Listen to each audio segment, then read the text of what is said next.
Olá pessoal, neste terceiro vídeo sobre o framework Kiwi, nós vamos continuar nos aprofundando nessa ferramenta, mostrando ali mais algumas características sobre os widgets, principalmente no que se refere ao posicionamento. Nós também vamos tratar sobre a utilização da classe Window para poder ajustar o tamanho da nossa tela, da aplicação, se a gente quer definir se ela vai ser full screen ou em uma resolução específica. E nós vamos também trabalhar um pouquinho com os eventos, Vou mostrar para vocês como que a gente pode agendar a execução de determinadas rotinas para que os nossos aplicativos eles sejam mais dinâmicos e interativos.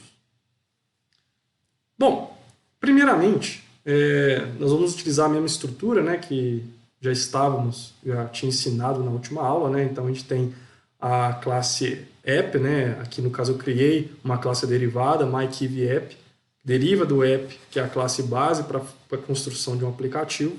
E a gente tem aqui um widget base, que a gente criou, utilizei o mesmo nome, myWidget, que ele deriva da classe boxLayout. Tá certo? Então, se a gente executar esse programa, nós temos aí uma tela vazia, sem nenhum aplicativo, sem nenhum widget, perdão. E com isso a gente consegue adicionar aqui alguns componentes. Bom, para fazer primeiro o teste, para a gente poder entender um pouquinho sobre a formulação dos widgets e o posicionamento, eu vou criar aqui um botão. Então a gente vai utilizar o .kv, colocar aqui um texto button, certo? E se a gente executar, a gente tem um botão, que ele tomou as dimensões do widget Py. Tá certo? Então nós temos aqui um botão que ele ficou exatamente do tamanho do widget Py, que nesse caso é um box layout. Tá certo? Como é que a gente consegue controlar o tamanho desse widget aqui? A gente pode utilizar as propriedades size, hint, que permite definirmos aqui um valor percentual entre o tamanho desse widget filho, botão, com o tamanho do widget Py. Então eu vou colocar aqui, por exemplo, um valor 0.1, 0.1. Vamos ver o que acontece quando eu faço isso. Se nós rodarmos aqui de novo, a gente vê que em uma das dimensões, ou seja, na dimensão x, o widget assumiu o tamanho desejado, que é de 10% do widget Py. Só que se a gente for olhar aqui, na dimensão vertical, ele continuou com o tamanho completo do widget Py, mesmo eu definindo aqui o valor 0.1. Isso ocorre por quê? Porque no caso do box layout, ele não vai respeitar esse valor do size hint aqui na direção y. Porque como eu criei um box layout vertical, esse tamanho y vai ser controlado justamente pelo box layout, porque é esse widget Py.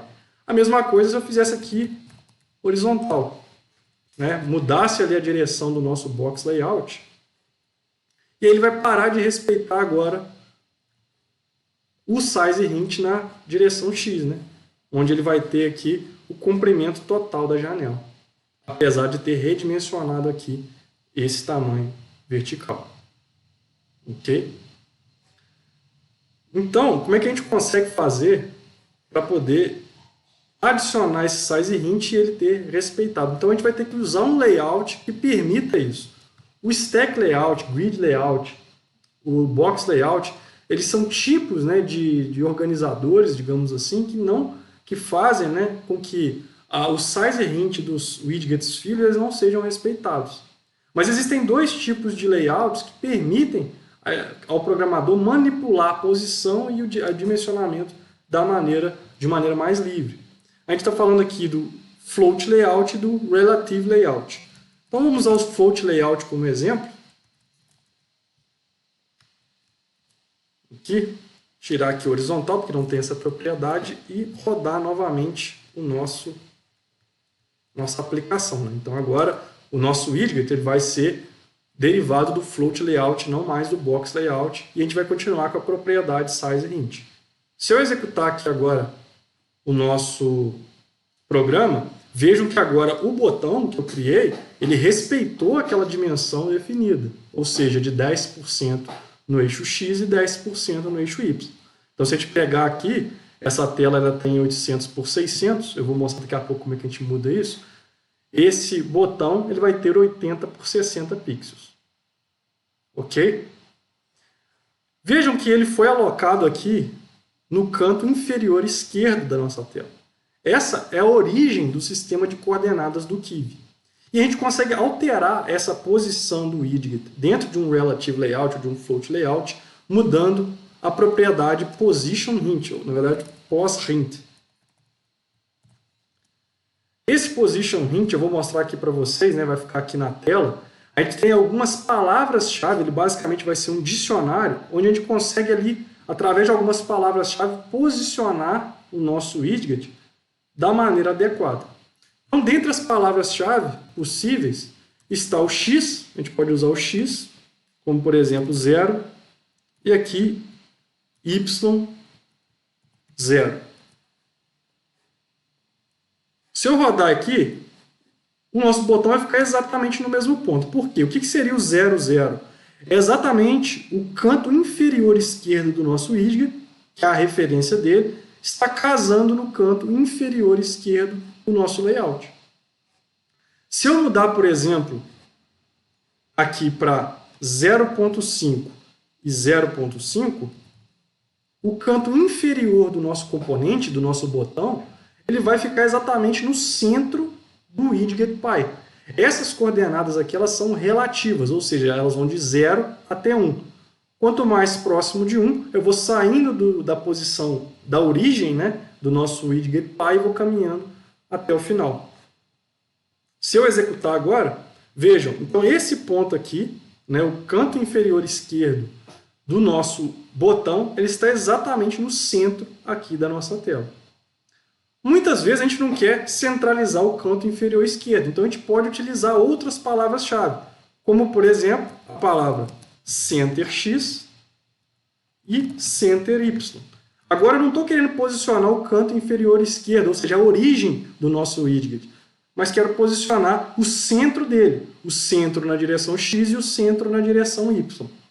Agora, se eu rodar o nosso aplicativo, teremos o botão centralizado aqui na nossa tela. Posso usar também, por exemplo, as diretivas top, para, por exemplo, fazer com que o meu widget, a parte superior dele, encoste, por exemplo, na parte superior do widget.py. Ou ainda, por exemplo, right, fazendo com que a parte direita aqui, né, a borda direita do meu widget, seja posicionada em um determinado local.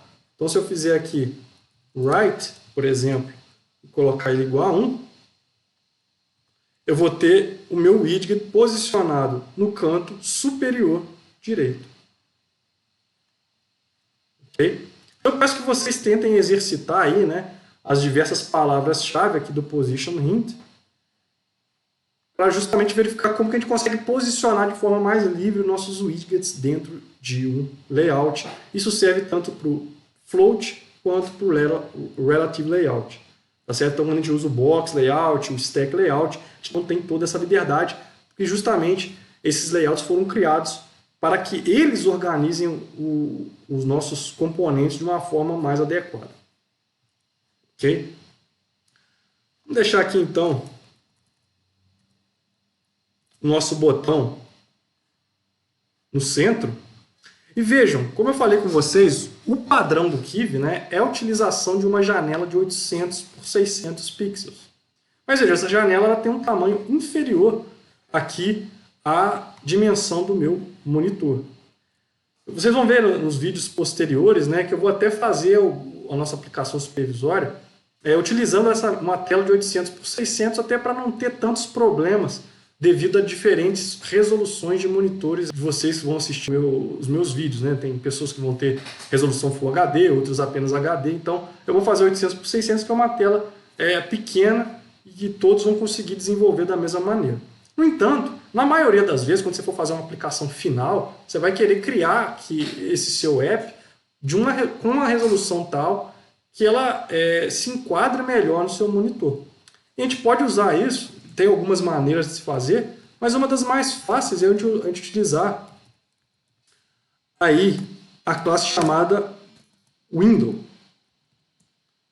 Então a gente vai importar aqui Kiwi Core Window, import Window. Então, com esse objeto Window aqui, a gente consegue definir, por exemplo, o tamanho.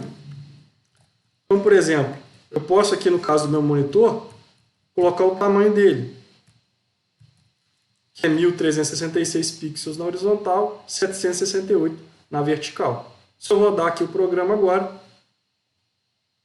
a minha tela, né, o tamanho do nosso aplicativo, ele foi exatamente do tamanho da minha tela. E melhor ainda, né, a gente pode usar o full screen para sair, né, tirar as bordas. Então a gente pode usar aqui o Window, full screen, igual a true. Então se eu fizer isso, agora o nosso aplicativo ele roda em tela inteira, okay? Sem as barras, né? E aí fazendo um aplicativo com uma sensação gráfica melhor para o usuário. Okay? Então, esses dois comandinhos aqui permitem que a gente controle esse tamanho da janela do nosso aplicativo. Beleza, pessoal? Pessoal, um detalhe interessante, né, é que quando a gente cria um widget, existe um motor gráfico do Kiwi por trás, né, que fica atualizando essa interface gráfica com uma determinada frequência. Então, o padrão do Kiwi é de 30 frames por segundo, então 30 vezes por segundo o Kiwi atualiza aqui a nossa imagem para justamente mostrar essas animações, os efeitos e tudo que a gente está criando aqui, essa responsividade com o usuário. E muitas vezes, pessoal, nós temos que utilizar também, dentro dos nossos programas, de tarefas cíclicas, que devem ser executadas concomitantemente com essa atualização dos frames. Tá certo? Então, esse tipo de ferramenta também é possibilitada pelo Kiwi através da classe Clock. Então, se a gente der uma olhada aqui no Kiwi, né, a gente tem um módulo chamado Kiwi.clock que possui um objeto Clock que permite a gente agendar tarefas que serão executadas na próxima atualização de frames lá do Kiwi. Tá certo? Então, a gente consegue agendar uma determinada função de forma cíclica, ou seja, o Kiwi irá invocar essa função de forma cíclica a cada um determinado intervalo especificado de tempo, ou a gente pode simplesmente agendar uma execução única e essa execução irá ocorrer no próximo frame. Então, a gente pode utilizar esse objeto clock para agendar tarefas. E a gente pode, por exemplo, com esse agendador aqui, né, com esse objeto clock, criar widgets mais dinâmicos, né, que vão atualizando à medida que o tempo passa.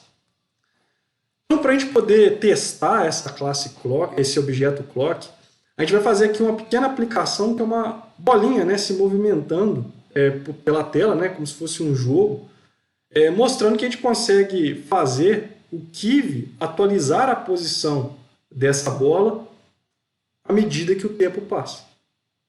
Então, com isso, a gente também vai praticar um pouquinho aquela questão do posicionamento e a gente vai verificar como que funciona esse objeto clock. Então, para a gente poder testar essas funcionalidades, nós vamos criar aqui, então, uma aplicação que basicamente vai ser uma bola, né, se movendo ao longo de nossa tela com velocidade definida pelo usuário. Com isso, a gente vai poder exercitar a questão do posicionamento e também a questão da invocação de métodos recursivos aí dentro da nossa aplicação. Então, nós vamos criar aqui, primeiro, um box layout para organizar os nossos principais widgets. Então, vamos criar aqui essa classe sendo um box layout.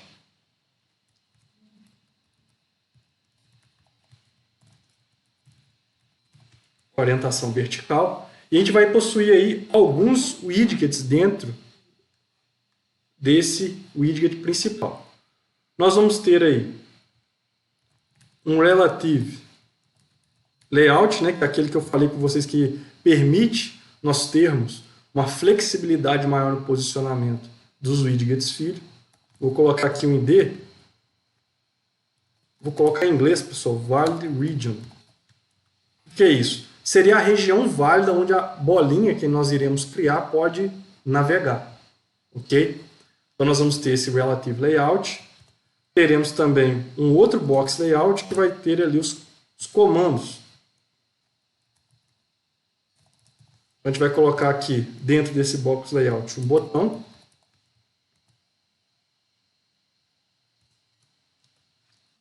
Eu vou chamar aqui BT Move, tá? De mover. E a gente vai ter aqui um outro box layout.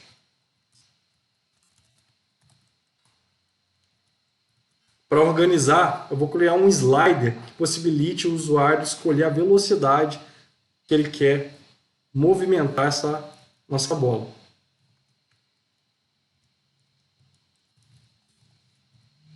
Vou colocar aqui um box layout e dentro um label.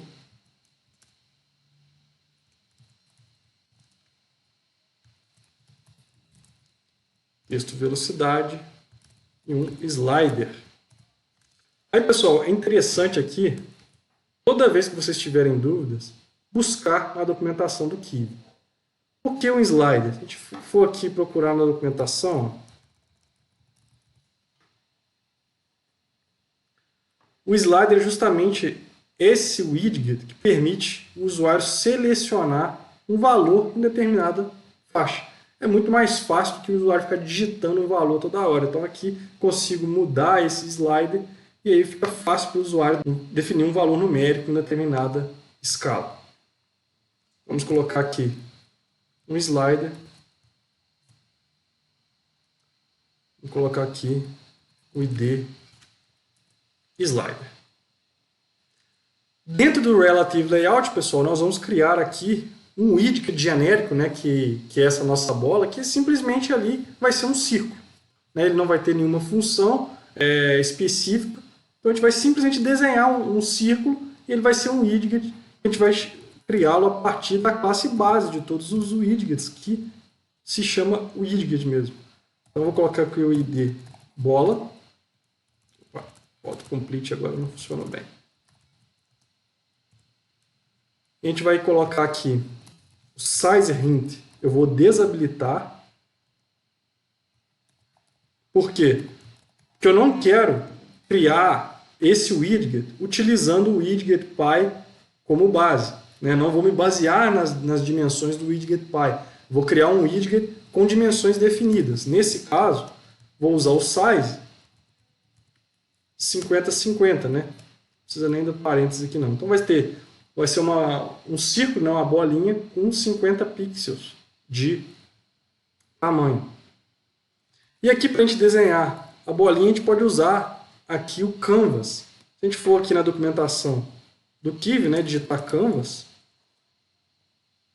vocês vão ver que o canvas, né, é uma tela onde a gente pode desenhar ali alguns objetos, né, qualquer representação gráfica que queiramos dentro do widget.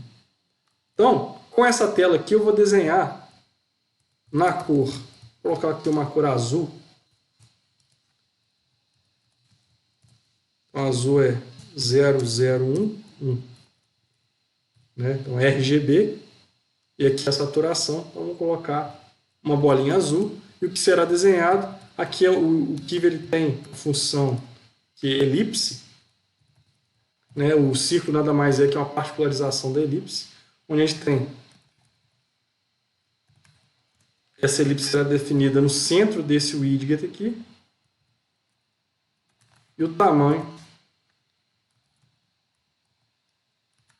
será o tamanho do widget py aqui. Então, eu terei uma bolinha, né? Porque aqui eu estou pegando 50 por 50, né? Se eu mudar aqui, aí vira uma elipse, mas como as duas dimensões do widget, ele é inicialmente retangular, né? Eu posso definir as duas, a x e a y. Então, aqui nós temos 50 pixels por 50. Se eu fizer uma elipse de 50 por 50, eu vou ter ali um círculo. Ok? Então, definimos aí uma área que a bola pode trafegar e um comando, né, uma barra de comandos ali para o nosso usuário. Simplesmente rodar isso aqui, nós vamos ver que nós temos aí a nossa bolinha, um botão e aqui a velocidade. Só que ainda não está legal, né? A gente pode diminuir o tamanho aqui desse botão para que a área de navegação dessa bolinha fique maior. Como é que a gente vai poder fazer isso? Nós vamos aqui no botão, vamos colocar um texto.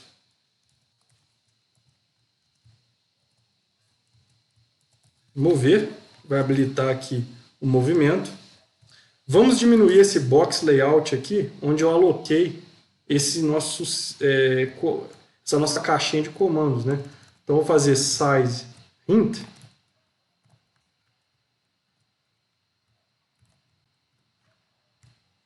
O horizontal, a gente vai colocar 1. E o vertical, eu vou colocar aqui 0.1.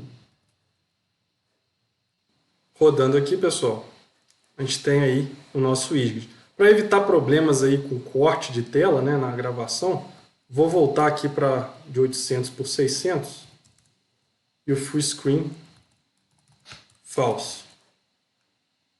Rodar aqui, nós temos o mesmo dimensionamento, né, uma bolinha de 50 pixels, o mover e aqui a velocidade. Ok? Aqui eu vou reposicionar um pouquinho esses dois widgets para não ficar cortando o slider, né? Então eu vou reduzir um pouquinho o tamanho ali. A gente pode fazer isso facilmente aqui no tamanho do nosso label.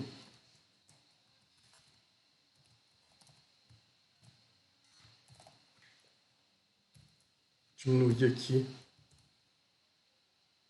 o nosso label para que o slider aqui ocupe tamanho maior. A gente vê aqui que agora o slider não está cortando. A gente tem o nosso botão, o slider e a nossa bolinha. Então agora a gente tem que criar, né, todo o mecanismo para que essa bolinha ela possa se deslocar através dessa tela. A gente tem aqui o slider de velocidade e o botão mover que vai dar esse comando. Então o primeiro ponto aqui que a gente vai fazer é editar, criar um método para esse botão mover de maneira que ele possa, né, dar o comando para início da movimentação da bolinha. Então vou criar aqui um atributo vel que representará as velocidades x e y da minha bolinha. Vou criar aqui um método chamado move, que vai justamente atualizar a posição da minha bolinha lá no nosso sistema. Veja que esse método está recebendo aqui um argumento dt. Se a gente for lá na documentação da classe clock, do módulo clock, a gente vê que o callback, né, que é a função que será invocada por esse nosso agendador, ela deve possuir esse argumento, para que não haja ali nenhum problema durante a invocação. Esse argumento aqui, ele é o delta, né, a diferença de tempo entre a última chamada e a chamada atual desse nosso método, que pode ser utilizado para, por exemplo, medir a frame rate ou outra aplicação qualquer. Nesse nosso caso, a gente não vai usar o dt, mas nós temos que declarar para não haver nenhum erro na invocação desse método. Então, como é que vai funcionar essa nossa função move? Basicamente, eu vou atualizar a posição atual do nosso widget bola, tá certo? Para um novo valor. Então, como é que a gente faz isso? A gente faz self ides.bola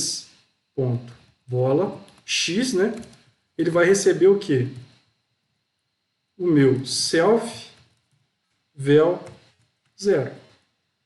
Então, eu vou somar a posição x atual da minha bola, o que está aqui na posição x do meu vel. E a gente vai fazer a mesma coisa para o y. Só que na posição 1. Então, se eu fizer isso aqui, beleza, a bolinha ela vai começar a se deslocar ao longo da minha tela, só que tem um problema. Ela vai chegar a um ponto que ela vai sair ali da área visível, né? Porque o x vai assumir um valor superior ao 800 e o y um valor superior aos 600. Então, o que eu preciso? E na hora que ela bater em um dos cantos da minha tela, ela comece a andar ali na direção contrária. Então, o que a gente vai fazer? If self IDs bola ponto x. Então, se ele estiver fora do range, ou seja, se o x for menor do que zero, ou o bola ponto IDs ponto, perdão, o self ponto IDs ponto bola, a extremidade direita for maior, self IDs ponto valid region ponto width, ou seja, se o x da minha bola está no canto inferior esquerdo assumir um valor menor do que zero, ou seja, saindo da minha tela para a esquerda, ou se a extremidade direita da minha bola passar da largura da minha região válida, né, desse relative layout aqui, o que nós vamos fazer? Eu vou pegar aqui o self vel e vou multiplicar ele por menos 1. Eu vou inverter a velocidade desse nosso widget, e aí ele vai começar a andar na direção oposta, voltando para dentro da região válida. E vou fazer a mesma coisa agora para o y, né? A gente fez para o x, faremos também para o y. Então, se o y for menor do que zero, e aqui no caso não seria o right, mas sim o top, se ele for maior, agora não que a largura, mas que a altura, a gente vai fazer agora o self vel 1 assumir a multiplicação por menos 1, ou seja, inverter a velocidade na posição y, fazendo com que ele volte para a região válida. Então, a movimentação, pessoal, ela está exatamente definida aqui nesse ponto. O que a gente precisa agora é invocar recursivamente essa movimentação. Certo? Então, como é que a gente vai fazer? Eu vou criar agora aqui um método chamado command, que será invocado justamente no evento daquele botão que nós criamos. O que a gente vai fazer? Vamos checar primeiro qual que é o texto do botão, se é para começar o movimento ou se é para parar. A gente vai usar um botão só para as duas funcionalidades. Então a gente faz if self IDs ponto bt move, né, que é o ID do nosso botão aqui, ó, ponto text. Se isso for igual a mover, o que a gente vai fazer? Vamos usar agora o nosso objeto clock. Então nós vamos importar aqui, ó, from Kiv clock port clock. Certo? Nós vamos agendar um novo evento. Então vou armazenar ele aqui numa variável, um atributo da classe, vou chamar de ev, é igual a clock.schedule intervalo self. Então, qual o método que nós iremos invocar? O self move. No intervalo que eu vou colocar aqui 60 vezes por segundo. Vamos colocar aqui 30 vezes por segundo. Ou seja, por segundo, nós iremos invocar esse método 30 vezes. Certo? Então, essa vai ser ali a taxa que iremos invocar esse nosso método. Uma vez definida essa estrutura aqui, nós vamos só trocar o texto do botão. Agora, ao invés de mover, vai ser parar. E caso não seja, né, o mover, vou colocar aqui então um elif. Se o botão for parar, aí a gente vai cancelar o evento. Então basta você vir aqui, ó, no clock, a gente mostra aqui como você cria. Aqui, ó, que é exatamente o que a gente está fazendo. E para cancelar, a gente cancela. Então, a gente cria aqui, ó, o evento, que vai ser invocado, nesse caso, nosso 30 vezes por segundo, e cancela, invocando o método cancela. Então, a gente vem aqui, self-ev, ponto, cancel. Ou seja, vou parar de invocar, né? Então, vai parar de atualizar a posição do nosso botão. E a gente volta aqui com o texto para mover.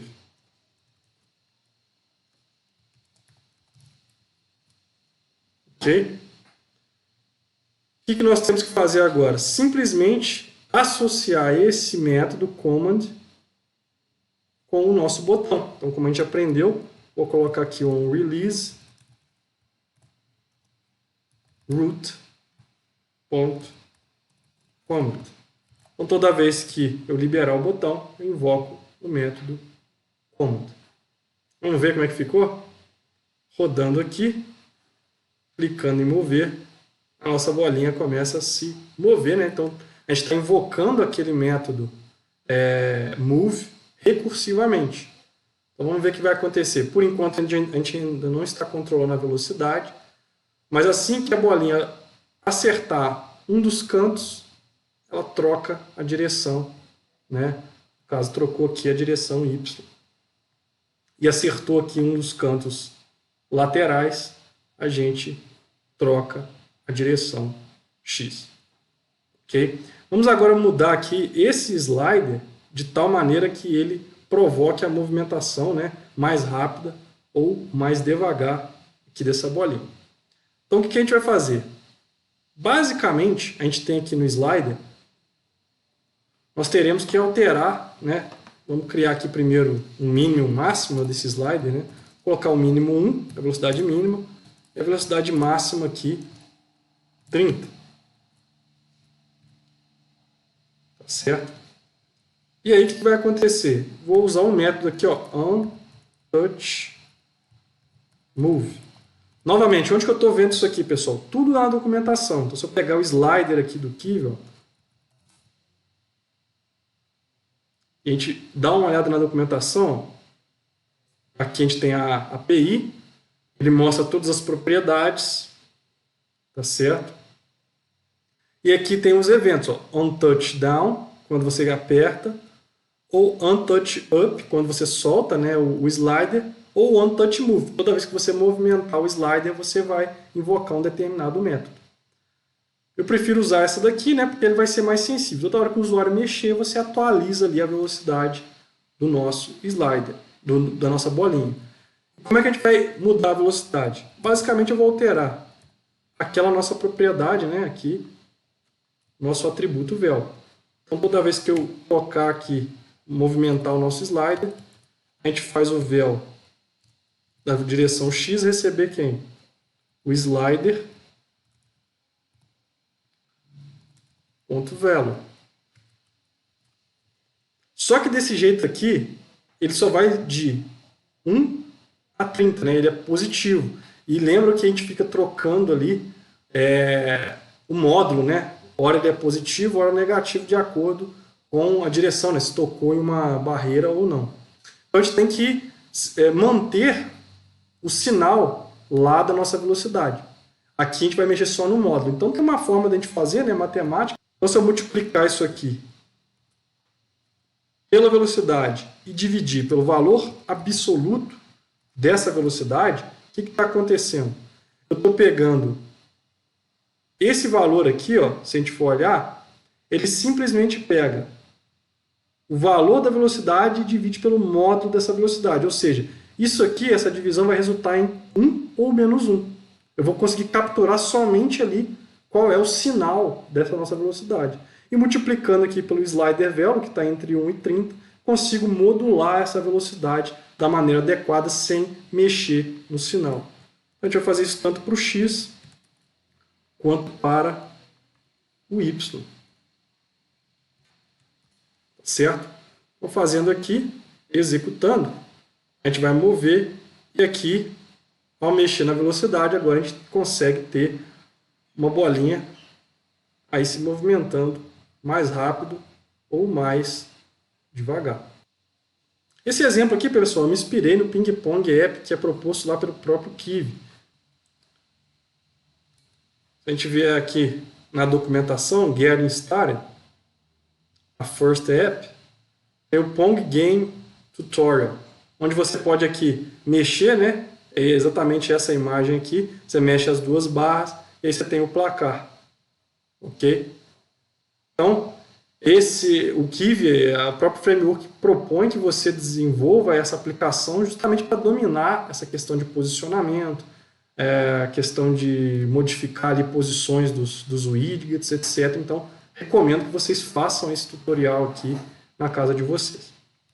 Um detalhe importante, pessoal, é que deve ser ressaltado, que vocês têm que ter uma parcimônia grande na utilização do módulo clock. Por quê? Porque esses métodos invocados através do módulo clock, eles são invocados na própria thread que executa, né, a nossa aplicação gráfica. Então, se aqui nós tivermos um método bloqueante, teremos uma interferência direta na frame rate ali da nossa interface gráfica, podendo ocasionar até um travamento da nossa interface. Se esse for um método muito grande ou que depende, tem uma certa demora na espera, né, para poder ser invocado, né, depende de um dado, de um outro dispositivo, e a gente pode não ter a resposta imediata, é interessante que a gente utilize uma outra thread para executar esse método aqui, que é o que a gente vai fazer lá no supervisório. Apenas para exemplificar isso, vou criar aqui um método, blocking function, que vai ser uma função bloqueante. Eu simplesmente vou fazer aqui um while true e pronto. Ou seja, é uma função que vai travar o funcionamento do nosso sistema. Se essa função que é bloqueante for invocada aqui pelo nosso clock, olha o que vai acontecer. Ao invés de eu chamar o move, vou chamar o blocking function.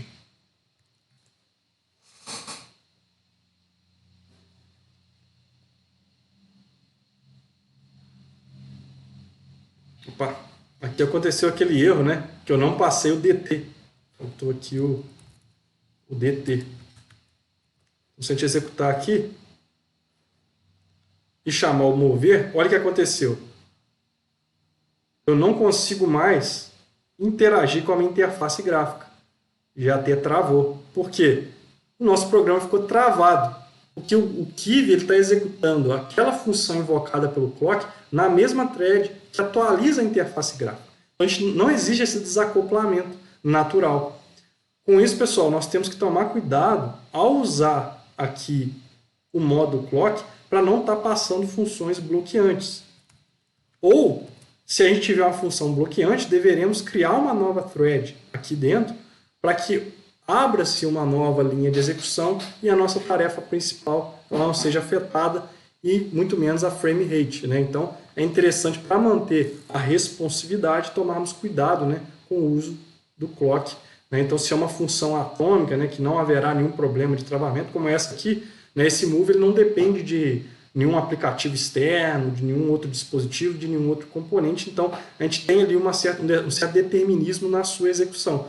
Agora, se depender, por exemplo, de obter dado de um servidor, etc., então é bom que a gente tome cuidado na utilização do clock. Certo? Bom, pessoal, agradeço, então, a atenção de vocês, que nessa aula, então, a gente pôde fazer um aprofundamento na utilização do Kivy, a gente verificou a questão de posicionamento, a gente viu um pouquinho sobre os layouts, viu que o box layout, stack layout, grid layout, eles não permitem um controle preciso das posições dos widgets filhos, nem do tamanho, e o relative layout e o float layout já possibilitam essa flexibilidade.